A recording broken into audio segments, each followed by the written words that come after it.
So thank you all for being here. Doug, please go ahead. Well, thank you, President Trump. Yesterday is a historic day. President Trump, as he promised when he was running in the election to the American people, that he was going to unlock the potential of this country. He was going to unlock America's mineral wealth. He was going to generate returns for American people. And he was going to importantly bolster the critical supply chains around critical minerals for our country. On day one, he signed a very important executive order unleashing Alaska's extraordinary resource potential. And this is part of the continuation. There's a number of things that have already happened with Alaska that are moving forward. There's more to come, but big milestone today. In reversing this Biden-era decision about the Ambler Road, this is a 211-mile long road that begins over 200 miles north of Fairbanks off the Hall Road that goes up to the North Slope. This road goes to an area where there's no roads. Ambler Mining District at the end of that has some of the richest mining deposits in all of America and in all of the world. And these are minerals that are absolutely essential to defense, to industry moving forward today. Just take copper alone. This is one of the richest copper locations in the country. And of course, today to build a data center, you can have tens of thousands of tons of copper required for that. Even a single family home today may have as much as 400 pounds of copper in a home. And we have, as a nation, in the past, had basically gotten out of the mineral in energy and mining area. President Trump, when he said drill baby drill, he also was mine baby mine. We've got to get back in the mining business. China controls 85 to 100% of all the mining and refining of the top 20 critical minerals. And in this mine area up there, we got copper, lead, zinc, gold, silver, gallium, germanium. So rich in all of the minerals that we need to win the AI arms race against China and to prosper as a country. And so again, today this was history being made. When some of this was set aside in 1980 by Jimmy Carter, there was a special authority created for presidents to decide if there was a dispute. And so for the first time in history, a president is actually using that authority. President Trump, as he does, using his authority for the benefit of the American people. And the appeal came in from the state of Alaska asking that this road be built. Alaska's not a colony, they're a state. They have an opportunity to build roads like any other state. With this signing, President Trump, Alaska can go ahead and build this road. It'll be a toll road, not a public road. It's a toll road, so it'll be controlled in terms of traffic. It's a gravel road. It'll be sensitive to the environment. There'll be collaboration with the Native Alaskan corporations in terms of how it's built and how it's used, supporting the Alaskan Native tribes with subsistence hunting regulations on either side of this. But this opens up a wealth of resources. In addition, there's going to be an announcement made later today that is part of this announcement that the Department of War, the United States government, is making an investment in Trilogy Minerals. They're one of the companies that has mining claims in this area that is a remote wilderness right now.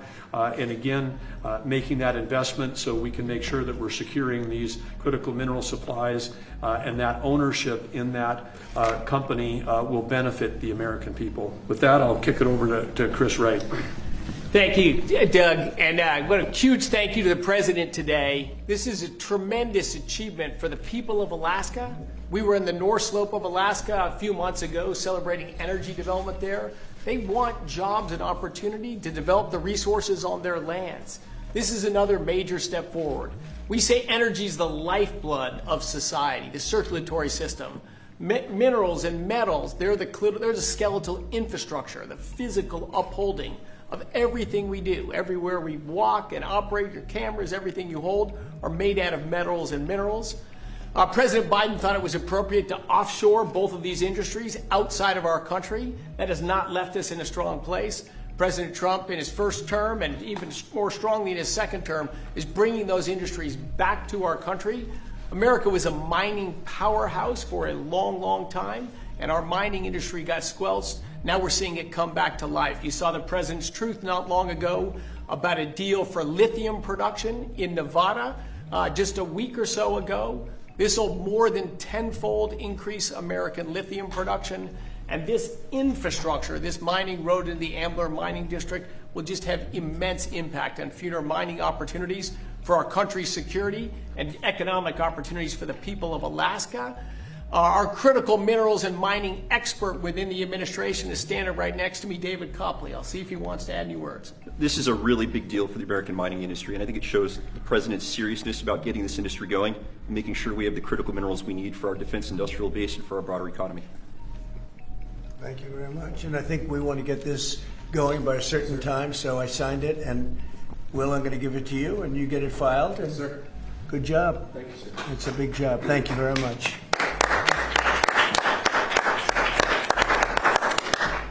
So we created a great deal of wealth for that part of the world and that part of our country by doing this long, very difficult road to build, and we'll be talking about that sometime later. But it's a great deal for our country. It's a great deal for the people of our country and for the taxpayers of our country. And if you have any questions on that, let me know. Steve? When do you expect the road to be constructed? I mean, how quickly will that get underway? Well, this road, as I said, industrial road, it'll have ownership. It'll likely be split between the state of Alaska, the federal government, and the Native Alaska corporations. We would expect that construction would begin next spring with planning throughout this winter. The 211-mile long road will be a gravel road with a solid design base to handle the weight of the trucks that are going in and out. This is typical design that far north. Because asphalt with a freeze-thaw cycle, very difficult with asphalt or concrete. So gravel, a fantastic gravel road is going to have the least impact on the environment, going to be the best suited purpose. Alaska's done this in the past with the Red Dog mine. They built a toll road that again has ownership. The companies that use the road pay to transit that road. So this is an economic model used around the world in mining districts. We'll apply it right here. And again, it's going to generate revenue for the American people and for the citizens of Alaska as opposed to a cost. And also 2 bridges. We're going to build 2 bridges that will be able to complete, and we'll get them up very quickly. And how long to complete? I mean, 211 miles, that's a lot. Yes, we'll get it done in less than a year. It's going to come in three phases. The first road, as President Trump said, will go quickly, which is they call it a pilot road. We'll build a single lane gravel road through the full duration of it. That'll be then expanded to a second phase and then a third phase over time. But again, we want to get that pilot road built because then we can help get materials back to help the mine get started quickly as well. Mr. President, there's negotiations happening with your team in Egypt right now over your proposed peace plan. It was reported by Axios over the weekend that you had a call with Prime Minister Netanyahu where you told him to stop being so negative and to take the win when it came to Hamas's response to that. Is that true? And no, it's not true. He's been very positive. He's been very positive on the deal. Everybody is. I think every nation is. We have just about every nation working on this deal and trying to get it done. Something that you could say 3,000 years if you look at it in certain ways, or you could say centuries, but this is a deal that incredibly everyone just came together. They all came together. No, Israel's been great. They've all been good, Caitlin. And in the negotiations, do you have any red lines in terms of Hamas disarming and whatnot? Are there any places you're willing to negotiate? If certain things aren't met, we're not going to do it. But I think we're doing very well, and I think Hamas has been agreeing to things that are very important. Mr. President, will the government shutdown, Mr. President, if the vote today fails in the Senate, will that trigger layoffs? It could. At some point it will. And, the Democrats are the ones that started this. And if you think about it, it's about health care to a large extent. It's about we want great health care for people. We don't want to give the money away to other people that come pouring into our country. And they've already poured because nobody's coming into our country. Now we have the border totally stopped. In fact, numbers we just announced again, we're at another 0. So we have 0 for 4 months in a row. 0 people coming into our country illegally. That's a pretty good number. I'm not sure even I can believe that, Doug, if you want to know the truth. 0. We went from millions of people to 0, but it's pretty close to that number. And the way you stop them is not to give away, not to announce that you're giving everybody free health care, free this and that, but what that does is it affects the American people because the American people are unable to get good health care. Obamacare has been a wreck, as you know, and to do that, we have to keep it propped up and do the best you can with it. It's a mess. But a lot of things are going on in that. You know, we talk about Hamas, then we talk about negotiations that we have going on right now. We have a negotiation going on right now with the Democrats that could lead to very good things. What kind of And I'm talking about good things with regard to health care. Are you speaking with Democratic leaders? What kind of negotiations? Well, I don't want to say going on? that. I don't want to say that. But we are speaking with the Democrats, and some very good things could happen with respect to health care.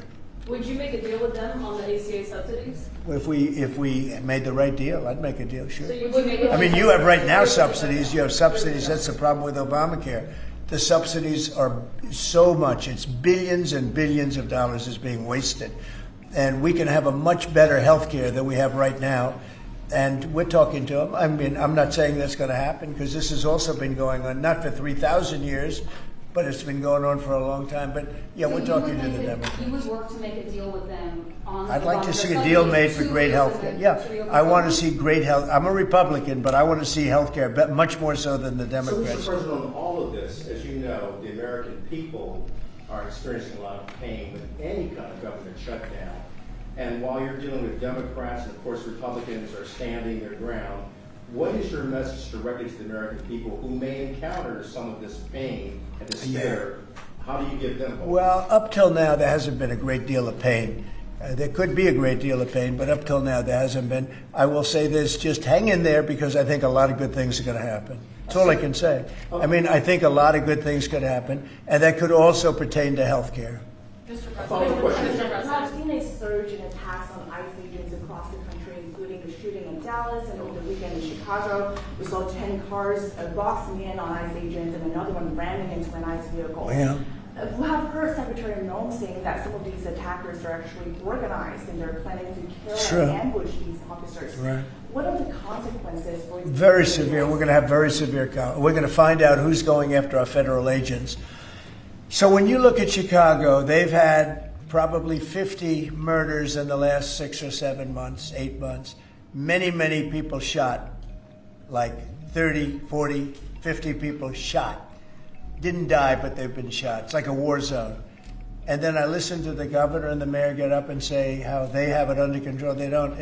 It's probably worse than almost any city in the world. You could go to Afghanistan. You can go to a lot of different places, and they probably marvel at how much crime we have. Then you go to Memphis, where we are right now. Now, it's just like in Washington, D.C. right now. You people know better than I do because you have to live right inside. And so many of the press have come to me. They've said, I can't believe it. It's changed so much. We have a safe city in Washington. Memphis will very soon have a safe city. Chicago can be very, very safe. It's going to be very safe. But Chicago is going to be very safe. And you say, why is it that a governor wouldn't accept free help from regardless? I mean, whether it's National Guard or the military or anybody. I mean, if women raped and beaten and knocked to hell, and the same with men where they're being shot all over the place in large numbers. I mean, we had a week in Chicago where 11 people were murdered and 38 people were shot. And then we have a governor get up and say, oh, it's safe, we can handle it. He can't handle it. He's an incompetent guy. That's why they threw him out of the family business. They threw him out. I knew the family business very well, and they threw him out, and now he's a governor. And he should say, we'd love to have a safer place. Chicago's a great city potentially. You know, I told you, the head of the Union Pacific Railroad said, sir, save Chicago. It's a great city. It's going to be lost if you don't do it. We have no choice but to do this. And when judges give us rulings that, you know, you don't have to do it, Portland is on fire. Portland's been on fire for years, and not so much saving it. We have to save something else because I think that's all insurrection. I really think that's really criminal insurrection. So I appreciate the question. These are unsafe places. We're going to make them safe. So you see what's going on in Memphis. Not pretty, but you know what? We're doing a pretty job because it's going to be a very safe place in a little while. And the people of Memphis are so happy that we're there. And the people of Chicago. So you have black women with MAGA hats on in Chicago, all over the place. They want the guard to come in, or they don't care who comes in. They just want to be safe. And they really don't care. You know, there was one woman, she was great today. She said, you know what? I don't care if it's the National Guard, the Army, the Marines, the Air Force. I don't care who comes in as long as we're safe. And that's the way most of the public feels. We're going to make Chicago really great again, and we're going to stop this crime. Then we're going to go to another one, and we're going to go city by city. We're going to have safe cities. And it was so great that we started with our nation's capital, one of the worst. I mean, so many people, every week somebody was killed. They'd come from Iowa, they'd come from Indiana, they want to see the Jefferson Memorial, the Lincoln Memorial. They want to see something, and they'd get shot. And you'd call their parents, I'm sorry, but your son is dead. And they go, what do you mean he's dead? Came to Washington, D.C. Not anymore. That's not happening anymore. We have a safe place. We have a safe capital. It's as safe as we have probably almost just about in the country. And if you look back 6 months ago, 7 months ago, this was a death trap. You look back during the Biden, I mean, what they did, how badly they managed things. And almost all of these cities, most of these cities are Democrat run. And we don't care, Democrat, Republican, we're going to make them safe. So we have to save Chicago. It's very important. And you can't have a governor getting up and saying it's good when 11 people were shot over a weekend. What? The Insurrection Act, under what conditions or terms would you? Well, I'd do it if it was necessary. So far it hasn't been necessary, but we have an Insurrection Act for a reason. If I had to enact it, I'd do that. If people were being killed and courts were holding us up, or governors or mayors were holding us up, sure, I'd do that. I mean, I want to make sure that people aren't killed. We have to make sure that our cities are safe. And it's turning out, and we started with D.C., it's been so successful. Think of it. People wouldn't go to restaurants. The restaurants were closing. We were losing a lot of restaurants, as you all know. And now restaurants are opening and they're thriving. And I went 2 weeks ago and it was great. I'm going to go again. I felt very safe, very safe. Forgetting about guards and Secret Service, and I would have gone, it would have been very safe.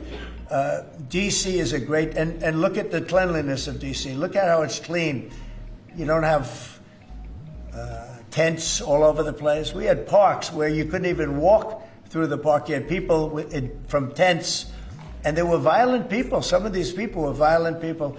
We have a great, safe capital again, and if you look at it in 6 months from now, it'll be the most beautiful anywhere in the world. It's being cleaned. The graffiti's all gone now.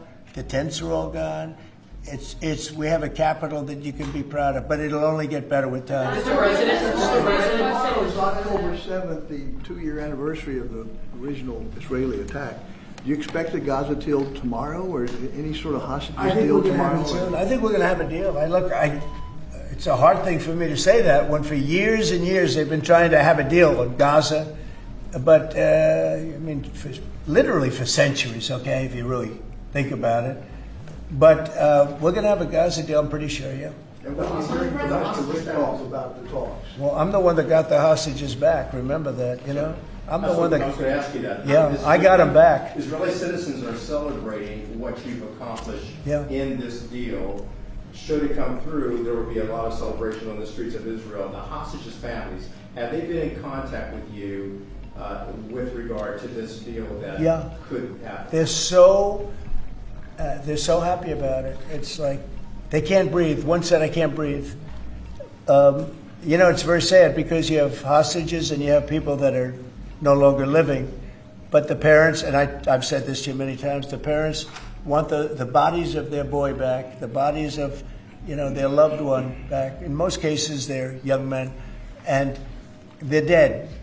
And there's probably 32 or so, about that number. Nobody knows exactly what the number is. They want that body back as much as if their son were alive. I've been with them. You know, many have come to the White House, to the Oval Office. I've been with many of the people that I got released. We have a fantastic group working on it. Steve Witkoff has been amazing. I took Jared out because Jared's you don't find anybody more capable, and we have the A+ team working on it. I think we've made tremendous progress. And yeah, the people of Israel wanted to happen, but the people related to hostages. I mean, you see in Israel tens of thousands of people. They really want the hostages back, and they really want things to end. And I think Hamas now has been, all I can say is they've been fine. They've been fine. I hope it's going to continue that way. I think it will. I really think we're going to have a deal. We have a really good chance of making a deal, and it'll be a lasting deal. We want to have peace. This is beyond Gaza. Gaza's a big deal, but this is really peace in the Middle East. And the amazing thing is we have every Arab country, every Muslim country, we have every country surrounding. They all want. I spoke with President Erdogan of Turkey. He's fantastic. He's been pushing very hard. He's a very powerful guy, and he's been pushing very, very hard to get this deal done. And Hamas has a lot of respect for him. They have a lot of respect for Qatar. They have a lot of respect for UAE and Saudi Arabia. We have everybody is on our side to get this deal done. There's never been anything like it. Nobody's ever seen it. There's always been like 80% of them don't want something done. I think virtually we even had a signal, a very strong signal, as you know, from Iran. They'd like to see this done. Mr. President. Yes. Mr. President, Governor Abbott offered up the Texas National Guard to you. Have you had any other conversations with other red state governors about? They're willing to offer. Every one of them is willing to offer whatever we need. We thank Governor Abbott of Texas. Every one of the red state, as you call them, red state governors is willing to give whatever we need because they want our agents protected. You know, these ICE agents have a tough job. They have to go in and get, in many cases, stone cold criminals, hardened criminals, long-time criminals. And every, essentially, Republican governor has offered up whatever we need. And some Democratic governors also. Daniel? Yeah, Mr. President, thank you. A quick question on the subject of the order. The Biden administration, previously speaking, they shut down Alaska for business. You reversed that, reversed it on day one. You opened it up, going after all the critical minerals. This mission of yours, Secretary Burgum, Secretary White, to boost our own independent production of critical minerals, rare earths. Can you just talk about how important that is over the next 4 years, sir? Well, it's very necessary. You know, in the past, we were able to go to other countries, buy whatever we want, but all of a sudden, if those countries are hostile, and by the way, China hasn't been. We've made deals with China. You know, they approved the TikTok deal. Everyone said you'd never get the TikTok deal approved. They approved it, and we have great people buying it. Big, strong American companies are buying it, the most prestigious companies there are, actually, and they're going to make sure everything's good. But President Xi was great. He approved it. So I'm not saying hostile, but it's good to have our own minerals. And, you know, we created tremendous value by creating a road. We build a road that only we can do because we have the rights to do it, number one, and we have the power to do it. And so we build a road that's over 200 miles long through a very beautiful area of the world. Actually, it's incredible. When you look at it, it's incredible. But a rough area from the standpoint of building. So we get a road done. And with that, we unleash billions and billions of dollars of wealth. It's pretty amazing when you think of it. And it's wealth that we need if we're going to be the #1 country. You know, we're #1 now with AI. You probably read. We're beating everybody with AI at levels that nobody ever thought even possible. And one of the reasons we are is because of energy. So our grid is old and tired, like most grids are. They get old with time. I mean, you know, the older you are, the older the grid gets, right? But I've allowed the people building AI or other plants, other types of plants, but AI in particular, because they need so much electricity, I've allowed them to build their own power. And it's been amazing. They're building massive plants, and with the plant, they're building their own electricity. They've become a utility in a sense. I said, maybe you'll do better with the utility than you do with the AI. I don't know. But we're letting them build their own electricity. So we don't have to worry about the grid. We don't have to worry about anything. And they're going to build it in such a way that if they have excess capacity, they're going to put it back into the grid. It's pretty amazing. So when they build, we're giving them permits to build their own electric power plants, and it's incredible when you see what they're doing. And because of that and other things that we're doing, we're leading every country. Nobody's even close to us with AI. And AI seems to be the big thing. I don't know. I can't tell you that. There are a lot of people building, and a lot of people have high stock prices because of AI. So a lot of people think it's great stuff. And I think it's great stuff. I look at it, it's amazing what it can do. In terms of medical costs, in terms of knowledge, it's basically information, and information at a level that nobody thought possible before. So we'll see.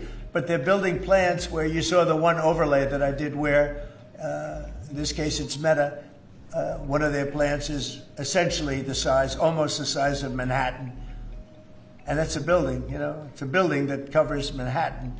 So it's big stuff. And nobody's even close to us. We're leading AI by so much. Mr. President, yeah, go ahead, please. Since the start of your administration, we've seen a lot more Americans wanting to join ICE. And as we're seeing more attacks on them right now, what's your message to rank and file ICE agents who are trying to do their jobs but are facing 1,000% increase in attacks? I love your questions, you know. I like you. So who are you with? I'm with NTD. Very I was good. the one who got mugged. You were the one, that's what I thought. You got mugged. You're not getting mugged anymore. Not anymore. She was really, you're lucky to be with us with that deal that happened. I know all about that. Not anymore, though. You feel a different world out there, right? Totally. You're safe with the baby now. Oh, good. Well, you're safe now. Nobody's going to be hurting you in any way. Thank you, Mr. President. Okay, thank you very much. Mr. President, on the Supreme Court today. Thank you. So the bottom line on your question, we're just going to make things real safe. We're going to have a country that you can be proud of, not a country that you read about every day where somebody gets mugged from behind or hit over the head with a baseball bat. Those people aren't with us any longer. Yeah, please. Mr. President, yes. Thank you very much. Thank you, Mr. President. On today's call with Lula from Brazil, Yeah. are you considering lowering tariffs after the call? Well, I had a great talk with the president of Brazil, who's a good man. I met him actually at the United Nations. I was going up to make a speech and I didn't have a teleprompter. I was walking up to my teleprompter. I said, I don't have a teleprompter. But just before that, I met with President Lula, and I found him to be very good. I mean, we had a very good talk for about, 2 minutes. And then I went up to make a speech, and I was surprised to see, how would you like that one, Doug? I've got every leader in the world sitting out there. My teleprompter isn't on. You know why, Daniel? Because it was a rigged deal. But fortunately, I made a better speech than I would have if I read it off a teleprompter, which is pretty easy to do. So it was quite a day. That was a big day. But we met and we liked each other. And we had a great conversation. We'll start doing business. And are you considering traveling to Brazil for COP30? At some point, I would, and he's going to come here. We talked about that. And a follow-up question on Israel. Israel government has been arresting and deporting activists that were traveling to Gaza. Today, Greta Thunberg, for instance, also some... Well, she's just a troublemaker, I mean, she's no longer into the environment, now she's into this. She's a troublemaker. She has an anger management problem. I think she should see a doctor. She needs anger. If you ever watch her, she's a young person. She's so angry. She's so crazy. Now you can have her. She's just a troublemaker. Yeah, please. The Supreme Court is back in its term today, Mr. President. Say it. The Supreme Court is back in session. Yeah. They rejected today an appeal by Ghislaine Maxwell to overturn her conviction. That means her only chance at getting out of prison is a pardon from you. Is that something you're open to? Who are we talking about? Ghislaine Maxwell. I haven't heard the name in so long. I can say this, that I'd have to take a look at it. I would have to take a look. Did they reject that? She wanted to appeal her conviction. And what happened? They said that they were not going to hear her appeal.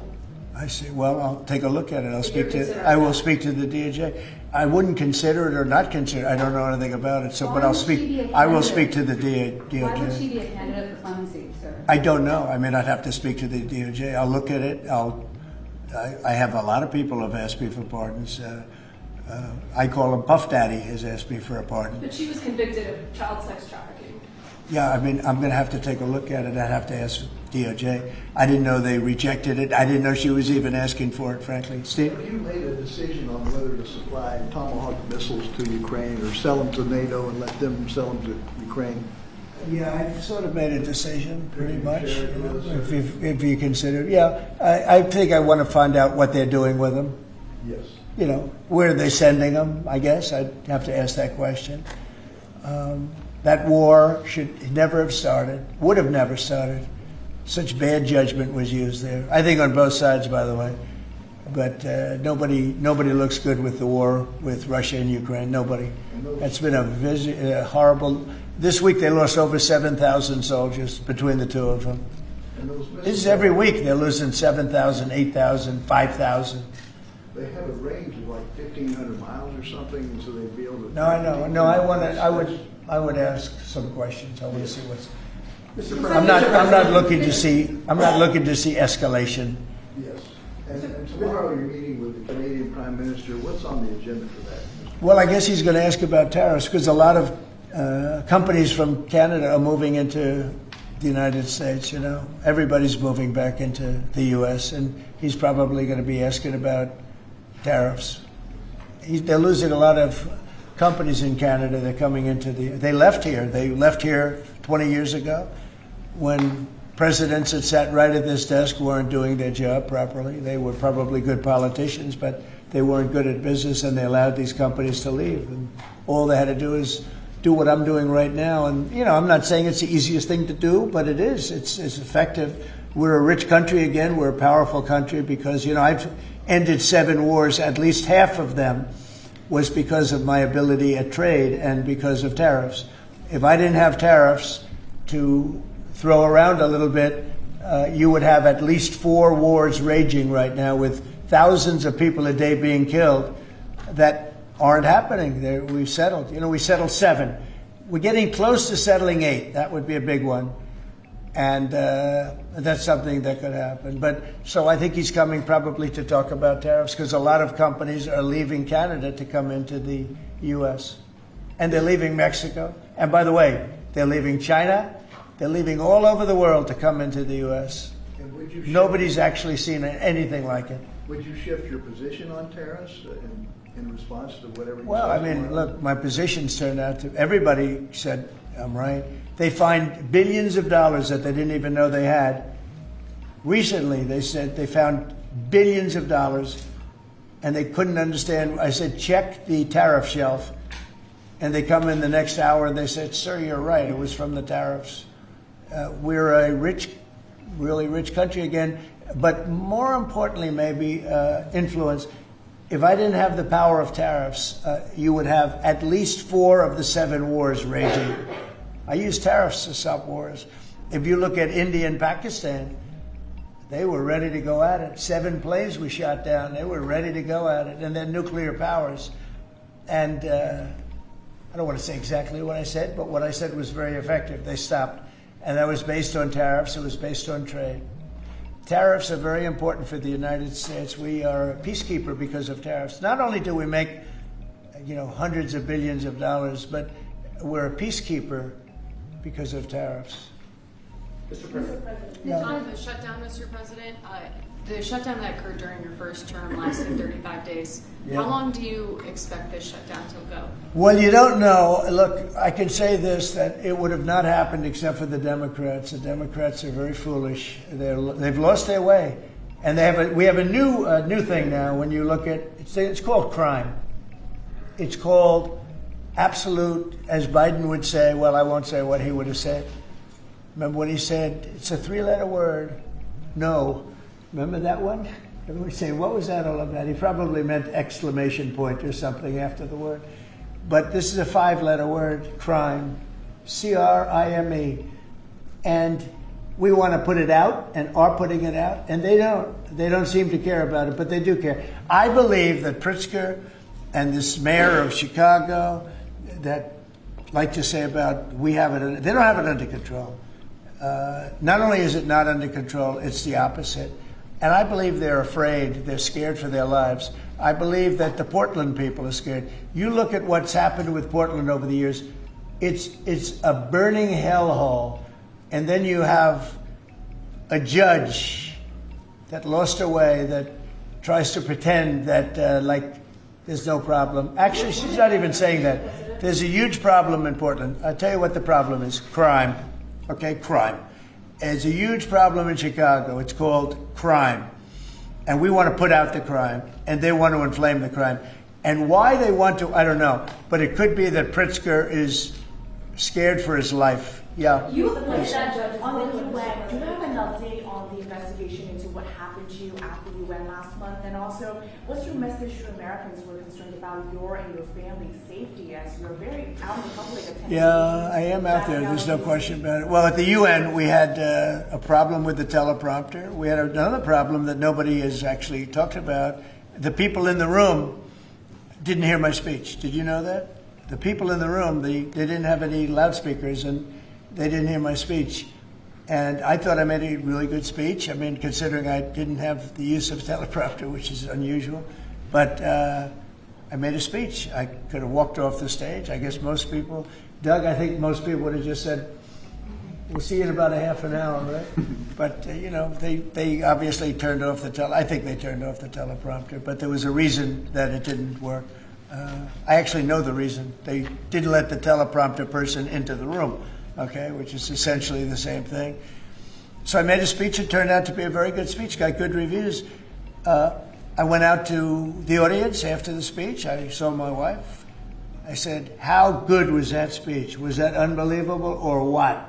She said, I didn't hear a word you said. I said, what do you mean? She was sitting in the front. I said, what do you mean? She said, you couldn't hear anything that you said. The speakers were turned off. So I think that's pretty bad stuff, right? Especially since we support most of the United Nations. And yet I still want to keep it in New York. Because I think the United Nations has tremendous potential. If properly run, the United States has tremendous potential. But think of this. I settled 7 wars. I never spoke to the United Nations about it. Not one of them. You look at, and those were wars that were raging a long time, and in many cases. And I settled 7. I never heard from the United. They didn't help me. They should be able to settle the wars. I shouldn't have to be settling the wars. Yeah, please. I think last week you signed the security guarantees for Qatar. Yeah. Do you see any role for the Senate in that? Do they have to vote on that, or do you think? Well, I wouldn't mind if they did. If they want to, they'd let me know. Nobody said that, but Qatar has been very, very helpful to us in this process, and I think you'll find that. I think maybe the most influential, very influential, very strong with.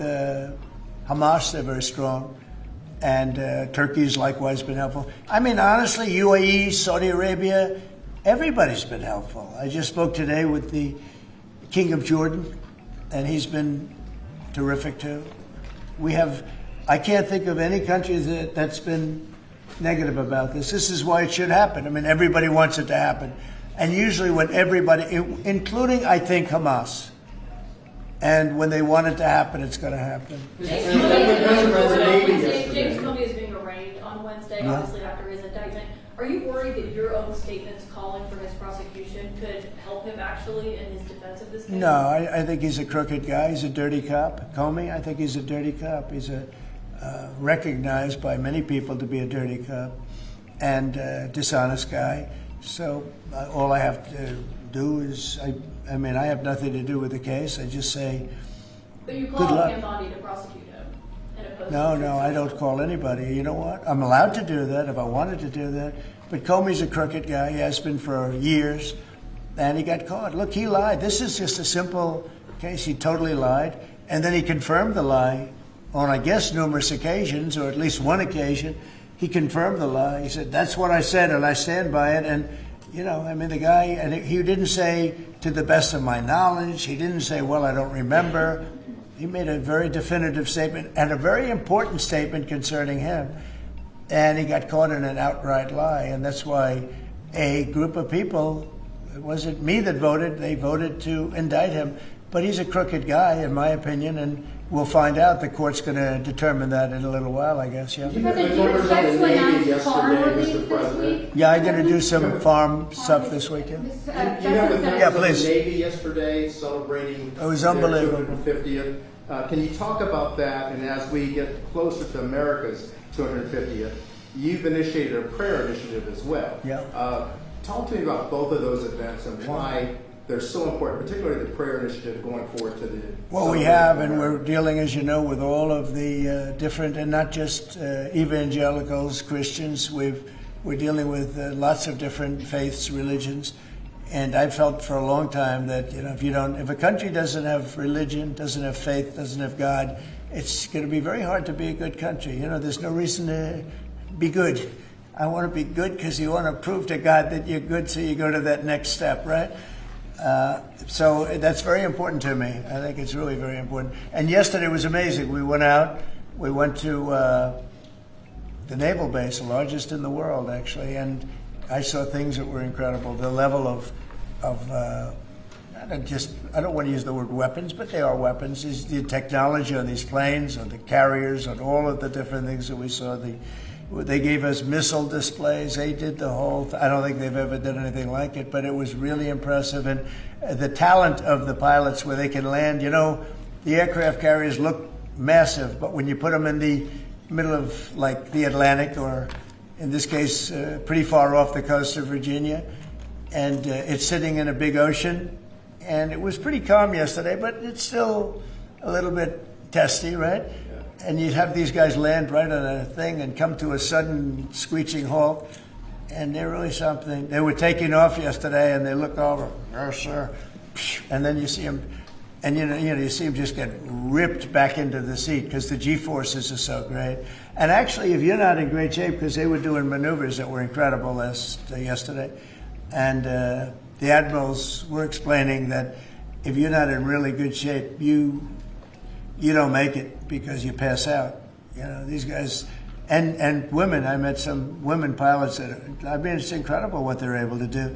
So we saw something that was great, and you saw the spirit, because we had for a couple of thousand, I think they had probably 22,000, largely sailors, all dressed in the most beautiful white.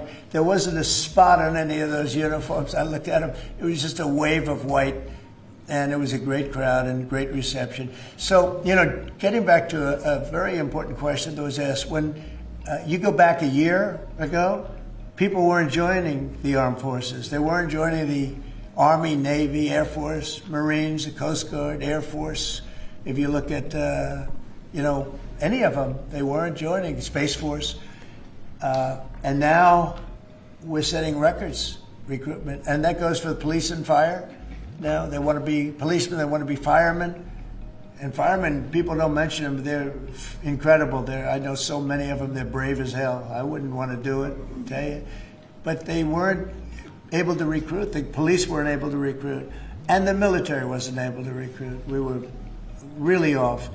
And I got elected, and it really started on November 5th. I got elected, and somehow the country developed a spirit. Financially, yes, but also with the military. And now we have record levels of people wanting to be in. Every force is filled. We have waiting lists to get into the Marines, to the Army, to the Navy, to the Air Force. We have Coast Guard.